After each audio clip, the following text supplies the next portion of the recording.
PSC Varghese അവറുകൾ ഇവിടെ മുഖ്യ പ്രഭാഷണം നടത്തിയിട്ടുള്ള യുവമോർച്ചയുടെ സംസ്ഥാന ഉപാധ്യക്ഷൻ, അതോടൊപ്പം നോർത്ത് ജില്ലയുടെ യുവമോർച്ച പ്രസിഡന്റ് ശ്രീ ഗോപിനാഥ്, ഇവിടെ കൂടിയിരിക്കുന്ന എൻ്റെ പ്രിയപ്പെട്ട സഹപ്രവർത്തകരെ, മാധ്യമ സുഹൃത്തുക്കളെ, എല്ലാവർക്കും വലിയ നമസ്കാരം.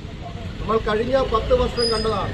DYFI എന്ന് പറയുന്ന പുതുമുഖത്തുനിന്ന് വീസ പറിക്കുന്ന സംഘടന ഇവിടെ ഒരു സമരവും നടത്തിയിട്ടില്ല. കഴിഞ്ഞ 10 വർഷം അവരെ പൂട്ടിവെച്ചിരിക്കുകയായിരുന്നു. എന്നിട്ട് ഇവിടെ സംഭവിച്ചത് എന്താണ്?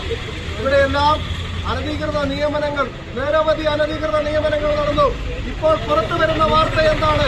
PSC ചെയർമാന്റെ ഡ്രൈവറുടെ ഭാര്യയ്ക്ക് നിയമനം നൽകിയിരിക്കുകയാണ്.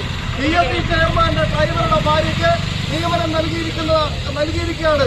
പ്രിയപ്പെട്ടവരെ, നിങ്ങൾ ഓർക്കുന്നുണ്ടാവും, യൂത്ത് കോൺഗ്രസ് പ്രവർത്തകരെ തല്ലിച്ചതച്ച മിസ്റ്റർ പിണറായി വിജയന്റെ ഗൺമാന്റെ കഥ നമ്മൾ ആരും മറന്നുപോയിട്ടില്ല. അന്ന് മുഖ്യമന്ത്രിയായിരുന്ന ശ്രീ പിണറായി വിജയൻ പറഞ്ഞത് അത് തല്ലിച്ചതച്ചതല്ല, രക്ഷാപ്രവർത്തനമായിരുന്നു. ആ രക്ഷാപ്രവർത്തനം നടത്തിയ ഗൺമാന്റെ അടിയന് PSC നിയമനം നൽകിയിരിക്കുകയാണ്. എന്നിട്ട് അതിന്റെ അന്വേഷണം അട്ടിമറിക്കുന്ന രീതിയിലുള്ള നിലപാടാണ് നിലവിലുള്ള കേരളത്തിന്റെ മുഖ്യമന്ത്രി ശ്രീമാൻ VD സതീശൻ സ്വീകരിച്ചിരിക്കുന്നത്. അപ്പോൾ എന്താ നമ്മൾക്ക് മനസ്സിലാക്കേണ്ടത്? ഞങ്ങൾ നിരന്തരമായി പറയുകയാണ്, ഇവർ അണ്ണൻ തമ്പിമാരാണ്, ഇവർ അനിയൻ ബാബയും ചേട്ടൻ ബാബയുമാണ്.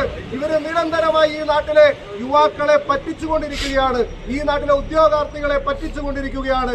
കഴിഞ്ഞ 10 വർഷം ഇവിടുത്തെ ഇടതുപക്ഷ സർക്കാർ നടത്തിയിട്ടുള്ള ഉദ്യോഗാർത്ഥികളോട് കാണിച്ചിട്ടുള്ള വഞ്ചന, ആ വഞ്ചനയ്ക്ക് കുടപിടിക്കുന്ന രീതിയിലുള്ള സമീപനമാണ് ഇപ്പോൾ ഇവിടുത്തെ വലതുപക്ഷ സർക്കാർ കൂടി സ്വീകരിക്കുന്നത് എന്നുള്ളതാണ് യാഥാർത്ഥ്യം.